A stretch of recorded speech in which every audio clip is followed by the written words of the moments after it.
ngayon, nandito ulit tayo sa ating Daily Greetings of Gratefulness. Ngayon, kasama naman natin si Ryan, ang isa sa ating housekeeper. Yan. So, Ryan, meron tayong pa-contest ngayon, ha? Kailangan mo na sagutin para magkaroon ka ng premyo. Pili ka isa, and then basahin mo.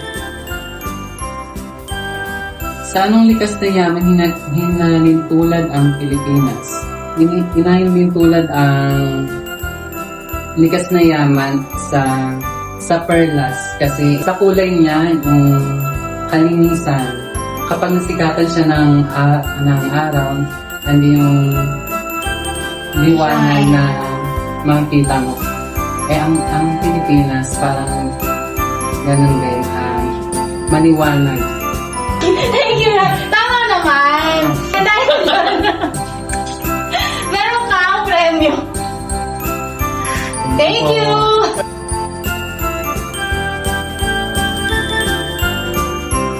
Nagsimula po ako sa Mary Johnston taong 2017 po bilang isang housekeeping po na ka-area po sa surgery department.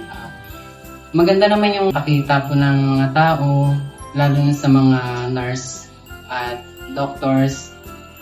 Ganon din sa mga naging pasyente. Dahil doon, na mas nasisipagan namin yung pagtatrabaho at paglilinis. Na-bless po ako ng Mary Johnson. Unti-unti ko pong natutulungan yung pamilya ko sa pamamagitan ng pagbibigay suporta, yun nga, yung financial. Dahil doon nakapagtapos din yung bunso namin kapatid. Unti-unti rin namin napaayos yung bahay sa Antipolo. Kahit papaano po, mas gumaan po yung way ng buhay namin. Naging blessed po ako sa Mary Johnson kasi lumawak po yung pakikitungo ko sa tao. Mas dumami rin yung mga kaibigan, lalo na sa mga nurse. At lumawak din po yung pakikisama ko lalo na sa mga katrabaho ko. Kasi kung di rin dahil sa kanila, hindi ko rin natatapos yung mga gawain. Nagtutulungan po kami. Yung time po ng pandemic, naalala ko po, una kinakabahan ka, pero habang tumatagal po, parang iniingatan mo yung sarili mo kung paano iwasan yung sakit na yon. Kaya susunod ka lang sa mga utos ng mga nurse.